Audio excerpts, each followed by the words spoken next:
کیا نیک لوگ جنات کو بس میں کر سکتے ہیں؟ نہیں، نیک ہونا تو کوئی شرط نہیں ہے، بلکہ جتنا کو بدکار ہوگا اتنا بڑا جن دے ہاتھ چڑھے گا.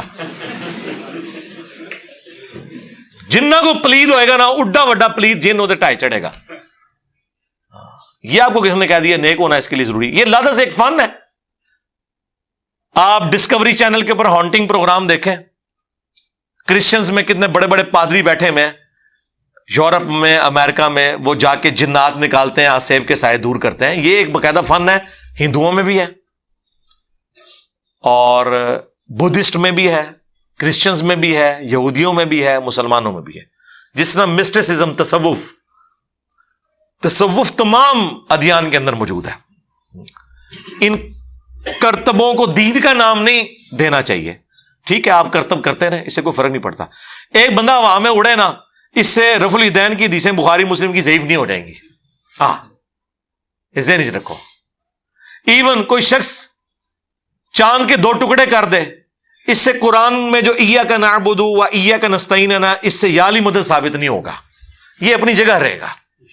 ہاں، اس ذہن میں رکھیے گا. اسی لیے میں کہتا ہوں کہ آپ کے مرے ہوئے بزرگ بھی قبروں سے نکل کے کہیں نا کہ دین وہ نہیں جو کتابوں میں لکھا ہوا ہے، اور دین وہ ہے جو ہم بیان کر رہے ہیں، اور اس کا ثبوت یہ ہے کہ دیکھو ہم قبر سے نکل آئے ہیں، تو میں انج غائب کروں گا، لا حول ولا قوت الا باللہ. ہاں،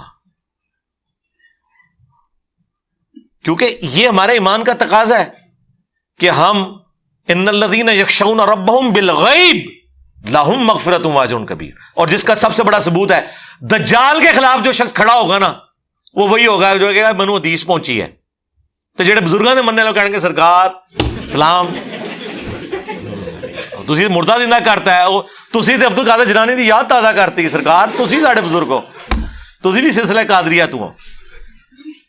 اور وہ جو سب سے بہترین مسلمان جس کے بارے میں آیا ہے بخاری مسلم میں، وہ دجال کے خلاف کھڑا ہوگا اور کہے گا تو دجال ہے، میرے نبی کی حدیث مجھے پہنچی ہے. وہ کہے گا میں تجھے قتل کر کے زندہ کروں گا. وہ 2 ٹکڑے کرے گا، ان 2 ٹکڑوں کے درمیان چلے گا اور پھر زندہ کرے گا.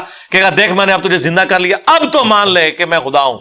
وہ کہے گا تیرے اس عمل نے میرے ایمان میں اضافہ ہی کیا ہے، تو واقعی دجال ہے. تو وہ تو کہے گا میرے نبی کی حدیث پہنچی ہے، وہ کرتب سے متاثر نہیں ہوگا. سرکار اس طرح کے لوگ دنیا میں کہاں پائے جاتے ہیں؟ ہاں، یہ آپ نے ذرا ڈھونڈنا ہے. یہ رائیونڈ شریف میں ایسے لوگ ہوتے ہیں جو کہتے ہیں کہ نبی علیہ السلام جو ہے وہ حاجی عبد الوہاب صاحب کو مل کے مشورہ دیتے تھے ادھر رائیونڈ شریف میں. ہاں جی، اور وہ رائیونڈ اجتماع میں آتے ہیں، اور دعوت اسلامی کے اجتماع ملتان شریف میں. اسی آپ یقین کرو لوگوں دس دے رہے ہیں، نہ آپ دیکھا نہ کسی دیکھے ہوئے دیکھا. ہاں، ساڑھے زیادہ کون، یہ سب کہانیاں نہیں چل رہی ہیں نا. ایک بزرگ کا بیان ہے کہ ان کے ایک جاننے والوں میں ایک بزرگ ہیں، انہوں نے یہ دیکھا ہے. تسی ڈائریکٹ جس بزرگ کا نام لے رہے ہو اسی تو انہوں نہیں مانتے یار. ہاں، وہ جس کا بیان کر رہے ہو تو چھڑ دو. اور ہم نہیں، دوسرے بھی نہیں مانیں گے. مثلا طارق جمیل صاحب نے ٹی وی میں آگے کہا تھا کہ ابھی خبر آئی ہے کہ انگلینڈ میں ہمارے جاننے والے ہیں، انہوں نے دیکھا کہ نبی علیہ السلام خواب میں فرمایا جنید جمشید ہم تک پہنچ گیا. بریلوی تو کہتے ہیں رام موت مار گیا. منواؤ بریلویاں نو کہ جنید جمشید جڑا نبی علیہ السلام کو پہنچ گیا. وہ کہیں گے نہیں. تو سرکار جدوں آپ دوسروں کا ماننے کے لیے تیار نہیں ہے تو ہم آپ کا بھی ماننے کے لیے تیار نہیں ہے. کہ انجینئر صاحب بابوں کو نہیں مانتے اس لیے کہ سرکار آپ دوسروں کے بابوں کو نہیں مانتے، تو ہم آپ کے بابوں کو کیوں مانے؟ 99 قتل تے تسی بھی کیتے نا. ہاں، میں ایک ہی فالتو کر کے بدنام ہویا نا. یعنی بریلویوں نے اپنے سوا ساروں کو گمراہ نہیں ڈکلیئر کیا ہوا. کیا رحمت اللہ علیہ کہتے ہیں باقیوں کو؟ تو میں نے کون سی نئی بات کر دی ہے؟ کیا دیوبندی اپنے سوا جتنے ہیں ان کو رحمت اللہ علیہ کہتے ہیں؟ سر مرحوم کہتے ہیں. مفتی صاحب سے معذرت کے ساتھ، ان کے استاد، ہمارے بھی استاد غلام سعود سعیدی صاحب نے پوری شرح صحیح مسلم میں اتنا ماڈریٹ ہونے کے باوجود جرت نہیں ہوئی ہے کہ وہ کسی غیر بریلوی عالم کے ساتھ مولانا لکھ دیں. شیخ اشرف علی تھانوی مولانا نہیں لکھا، اور رحمت اللہ علیہ بھی نہیں لکھا. نہیں، اتنی ٹالرنس ہے ہی نہیں ہے. اب میں نا آپ چھوڑے، ہم تو کسی کو نہیں مانتے نا. ہاں، ہم تو کسی کو بھی نہیں کہتے. یہ نہیں کہ میں ان کو لعنت اللہ علیہ کہتا ہوں، نہیں، میں کہتا ہوں اللہ کے سپرد. جو آپ کہتے ہیں نا بزرگوں کے بارے میں خاموشی اختیار کریں، ہم خاموشی اختیار کرتے ہیں.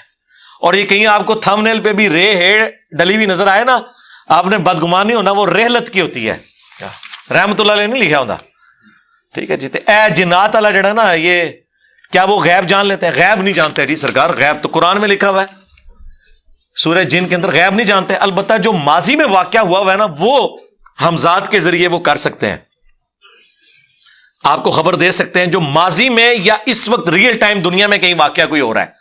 وہ تو گورا بھی آپ کو بتا دے گا کہ فلاں جگہ اس وقت لائیو میچ ہے، ہم نے اسکور بنائے نے. یہ نہیں کوئی بتا سکتا کہ آندہ کیا ہوگا. چاند ایک چیزیں ہو سکتی ہیں جو بخاری مسلم میں کہ بعض اوقات جنات اچک لیتے ہیں، ان کے اوپر اللہ تعالیٰ کی طرف سے پھر شہاب ثاقب مارے جاتے ہیں، اور پھر آ کے نجومیوں کے کان میں وہ بتاتے ہیں، وہ پھر اس میں کچھ جھوٹ ملا کے بتاتے ہیں، لیکن وہ پوری سچی خبر نہیں ہوتی. یہ ذہن میں رکھیے گا، غیب کوئی جان نہیں سکتا سوائے پیغمبر کے، اور وہ بھی وحی کے ساتھ. ہاں، وَمَا كَانَ اللَّهُ لِيُطْلِعَكُمْ عَلَى الْغَيْبِ، یہ اللہ کی شان ہی نہیں ہے کہ تمہیں غیب پر اطلاع دے. وَلَكِنَّ اللَّهَ يَجْتَبِي مِن رُّسُلِهِ مَن يَشَاءُ، بلکہ اپنے رسولوں میں سے اللہ تعالیٰ جسے چاہتا ہے اسے غیب کی خبر دیتا ہے. تمہارا کام صرف اللہ اور رسولوں پر ایمان لانا ہے.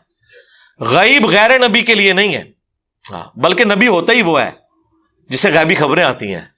اعلیٰ حضرت نے ترجمہ ٹھیک کیا ہوا ہے، غیب کی خبریں بتانے والا. بالکل، غیب کی خبریں خود نہیں بتانے والا، اللہ کے بتانے سے بتانے والا.